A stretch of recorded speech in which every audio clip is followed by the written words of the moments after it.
So, hello everyone. Thanks for tuning back to Avis Built for the AI Era, our new series where we unpack what's new and what's next across the Avis product line. I am Shruti Agrawal, Digital Marketing Specialist at Avis Networks, and today I've got Ram Mohan with me, our Technical Product Marketing Manager. Ram, thank you so much for joining me today. Thank you, Shruti, for inviting me. I'm super excited to be part of this new video series that you've created. I'm super excited to talking about this. Yeah, so we are driving into ASN, the Avis Service Node, and there's a lot in here from deep network observability to some big improvements in how data gets exported securely. So I'm excited to get into it. Yes, absolutely. Ram, ASN 2.5 brings deep integration with ONE's UI 4.3.0. So why is this integration such a big milestone for teams operating modern networks and AI factories? I think that's a good question, Shruti. This uh, once 4.3 getting integrated with the Avis service node is the biggest milestone, I would say, because the once orchestrator is a flagship offering from the Avis network's perspective. Now, till now, what's been happening is that we have the fragmented management of uh, having deep network observability managed and monitored from a different controller, and then we have this AI factories, and then the Sonic based networking being managed on the different component. So with this new integration, what we are really achieved is that we have this ASN, the Avis Service Node, now can be centralized, managed, orchestrated, and enterprise can get the contextual insights out of the service node. So everything can be managed with once controller, which is on 4.3 version. Now, more than that, what it brings to the customers is that the once controller, which is predominantly managed the end-to-end Sonic-based networking devices, also the AI factories. In addition to the Avis Node, it helps organizations not only operate at the layer two and then the layer three networks. It also helps them to get the contextual insights from the networks what's been happening, right? So the customer will get a single unified plane of glass where they can orchestrate not just only the end-to-end network fabrics, the AI fabrics. Also, with the service node, they'll also able to get the telemetry out of all these, and then give into the tools that can visually give them the right insights, right? Now, from the observability perspective, not only we just do this contextual insights from the enterprise perspective, we also do this like for the AI factories too. We can give you the token visualization, and then the token metrics, and then the GPU metrics out of these service nodes, right? So I would say it's a greatest milestone for us, having this Avis service node integrated on the once orchestrator. Thank you, Ram. That was a great reference. So Ram, what makes the security tools community so excited about ASN's new out-of-band TLS decryption capabilities? I think out of all the features that we support with we released with Avis 2.5, the service node 2.5. I think this is one of the functionality that makes me more excitement, because with this new feature, what we basically offering is that we typically eliminate the blind spots that's been created over this encrypted channel. Because if you look into the traffic flow from the enterprise's perspective, almost close to 85% of the traffic is now encrypted. And then the attackers mostly take access of these encrypted channels as a medium to transfer the malwares within the encrypted channel, which basically creates a blind spots for most of the enterprises that just traverse over the east-west traffic, right? Now, with this out of band SSL decryption introduction on the Avis service node, what we basically do is that we try to spin up a lightweight agent on the end compute nodes, like the end VMs. And then basically what we do is that we will take the keys, and then we give it to the service node. In the meantime, we also take the raw encrypted traffic that just goes over the wire, and then we give it to the service nodes. So the service node will predominantly with the keys that's been exported from the end machines or the end workloads. Using the keys, it is able to decrypt the raw traffic, and then the security tools will get the decrypted data, so that it basically eliminates the need for them to do SSL encryption decryption, and then they'll just get the clear text traffic, so that the security tools can look into the real payload to understand what's been happening, to identify any malwares, any threats, right? Because that's been a kind of extensive process that the security tools has to go through to do it, right? So that's where the security tools are like more excited, saying that they can get the full insights of the traffic. They can able to they can able to look into the packets, the original packets, look into the threats, to understand like what's been happening, to do some kind of detections or blocking threats, right? So that's why like the security teams were like more excited, as well as I'm more excited, because now the customers can able to do this decryption encryption at the line rate, because with this agent based approach, we are not just sitting in line to take any traffic like traditional firewall or any product does. So we just it is basically an out of band, and it's not going to impact any kind of inline traffic. And there is also no dependencies with either with the modern advanced the quantum cryptography now, be it with PQC ciphers, or like any complex TLS 1.3 or like RSA ciphers. I mean, nothing gets impacted here, because we are just basically, taking the keys out of the workloads and then giving it to the service node for the decryption. So, we don't want to worry about it, and there is absolutely no restriction for the end clients to do the decryption. So that makes more excitement for me as well as for the security teams.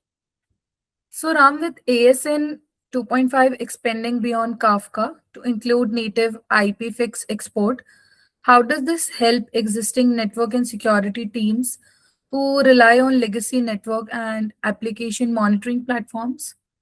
This is all about the zero friction integration, I would say, right? While Kafka has been ideal for any kind of modern modern data enterprises, or like big scale data pipelines, many established NetOps and the SecOps team truly rely on the legacy the network and application performance platforms, that whatever you mentioned, which just digest the traditional way of monitoring exports, that could be either the net flow or syslog formats, right? So with this new release, with ASN 2.5, what we are really doing is that in addition to the Kafka export of our metadata, we also start supporting exporting metadata in IPFIX format. So how this basically going to help our customers is that um, the customers can leverage this, and then they can export the metadata in IPFIX format, and then they can send it to either to their legacy NPM or the APM tools, or they can forward it to the any modern observability tools. So the flexibility what IPFIX offers is that you don't need to write pretty much this parsing on the SIMs or on the observability tools to consume it, because most of any either modern observability or the legacy observability tools which supports these formats as a standard. So when the moment you export the metadata in this IPFIX format, I believe most of the tools were able to kind of digest it, and then it can able to get the right contextual insights over the tools, right? So that is the key advantage for the customers, which they're going to get. And we are also developed this in accordance with the RFC 7011 compliance, which pretty much like most of the observability tools use. And that the customer don't want to worry in terms of the compliance perspective, so which is all pretty much aligned with this new export that we are offering as part of the metadata export. So, Ram, this release adds major support for service providers. How does this ASN 2.5 enhance session correlation and improve SLA monitoring? Yes, Shruti. So for the telco and the service providers, I think the visibility mainly depends on correlating the user and the control plane, because that is one of the major challenge that any telco providers tells us when we talk to them, right? So some of the key things that we actually added as part of the enhancements and improvements for the service provider is that we introduced this native signaling support for diameter GX, across the initial updates and termination requests, along with the PFCP subsessions between the control plane and then the user plane, right? And then the other one is that we also now gives us the precise timing and the interval KPIs as part of the metadata, because on the previous releases, there has been no pretty much the precise timings available when we want to export the KPI interval. So with this new release, we are just actually introducing the precise timing and the KPI intervals, which basically helps the service provider to get the accurate time stamping analysis, so that that would help them to improve the QoE and the other stuff that they want to do from the service provider perspective, right? Some of the other key lights that I want to touch base is that we also extend our correlation, not just only from the user plane data plane. Within the user plane and data plane, we extend our correlation with some other key mechanisms, like with using the DSCP values, IP, or the TEID mechanisms, right? So those are some of the major announcements that actually went in this release, for the service provider. Ram, looking at deployment ASN 2.5, it moves to a unified package supporting everything from various operating systems to AWS and bare metal. So how does this simplify life for infrastructure engineers? Good question, Shruti. If you look into the way that how enterprises deploy it, right? So enterprises and edge networks, they are hybrid by nature. Now, considering all these modern enterprises, they have the distributed architecture model, where you have your workloads running on premises data centers, or to certain public clouds or in multi-cloud, right?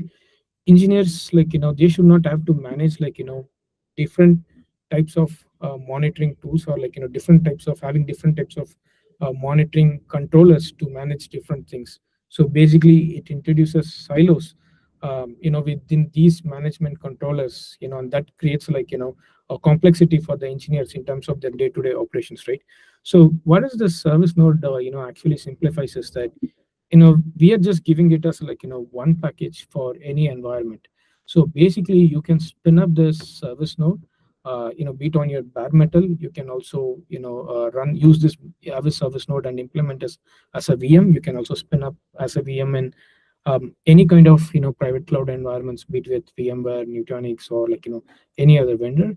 And then you can also spin up this virtual have a service node on the public clouds, like AWS, Azure, and GCP, right?